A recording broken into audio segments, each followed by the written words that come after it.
There are old divers, and there are bold divers, but there are no old bold divers. I broke that rule. I've been diving the Florida aquifer system for 10 years. I love the silence. I love the feeling of floating in space. But people forget that caves are not just empty holes in the ground. They are the veins of the earth. And sometimes things live in those veins that have never seen the sun. And they don't like visitors. It was a solo dive. I know, strike one. But I was mapping a new restriction, a squeeze, deep in the Devil's Ear system. I had my side mount tanks, 3 backup lights, and a reel of safety line. I was prepared. The tunnel was about 2,000 feet from the entrance. It was a tight, jagged throat of limestone that narrowed down to a space about the size of a manhole cover. To get through, I had to unclip my tanks and push them in front of me. It's called no-mount diving. You are completely vulnerable, just you and the rock. I pushed my way in. The silt on the floor was thick. One wrong move with a fin and the water would turn into chocolate milk, blinding me instantly. I made it about 20 feet into the squeeze. The tunnel got tighter. My chest was scraping the ceiling. My stomach was scraping the floor. Then I felt it, a snag. My dry suit had caught on a sharp piece of limestone on the ceiling. I tried to back up. I couldn't. The rock bit deeper into the fabric. I tried to push forward. I was wedged. I was stuck. 2,000 feet underground, 100 feet underwater. Panic is the killer in cave diving. If you panic, you hyperventilate. You burn through your air in minutes, and you die. I closed my eyes. Stop, breathe, think. I started to gently wiggle, trying to free the snag. That's when my primary light went out. It didn't flicker, it just died. I wasn't worried. I had 2 backups.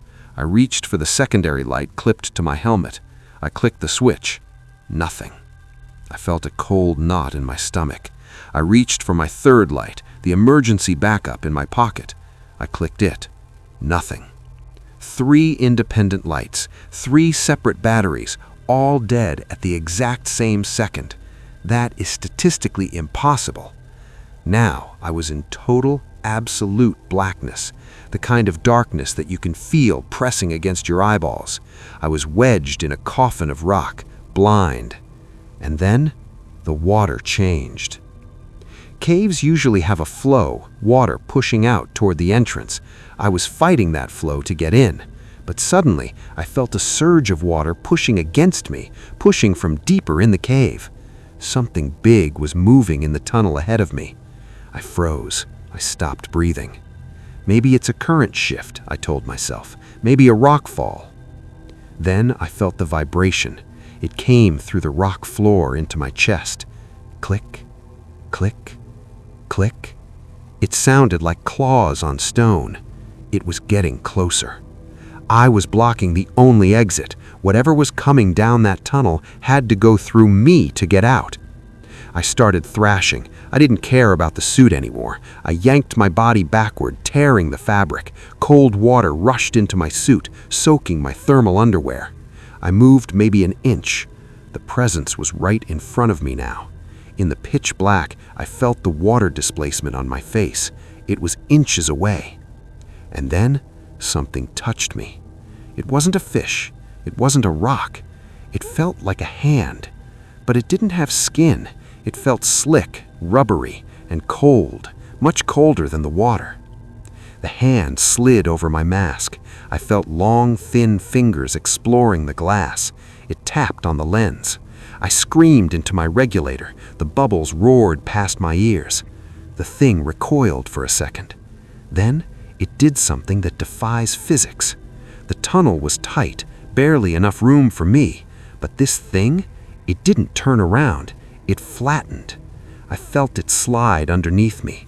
I felt a long serpentine body squeeze between my chest and the limestone floor. It was heavy, muscular. It felt like a massive python, but slimy. It slithered past me, inch by inch. I felt ridges, like a spine, scraping against my stomach. It took 10 seconds for it to pass. It felt like 10 years. As the tail passed me, it whipped up and hit my leg. And then it was gone, behind me, between me and the exit. I didn't wait. The adrenaline gave me strength I didn't know I had. I ripped my suit free from the ceiling snag, leaving a chunk of neoprene behind. I kicked backward blindly. I scrambled backward through the silt, dragging my tanks until I hit the wider cavern. I fumbled for my tanks, clipped them on, and swam. I swam without lights. I followed the guideline by feel, my hand burning as the nylon rope slid through my fingers. I didn't stop for decompression stops. I shot to the surface.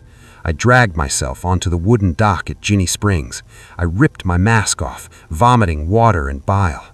The sun was shining. People were swimming nearby, laughing. They had no idea. I looked at my gear. My dry suit was shredded on the back where I got stuck. But then I looked at my stomach.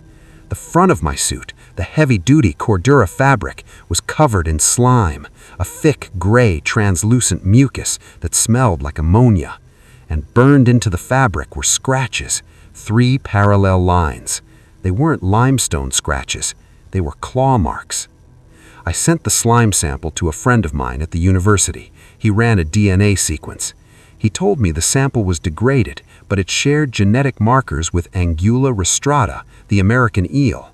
But eels are small, and eels don't have hands, and eels don't turn off flashlights. I don't dive anymore. I sold my rebreather, I sold my tanks, because I know what the squeeze really is. It's not a geological formation. It's a door. And that day, I knocked on it, and something came out to answer.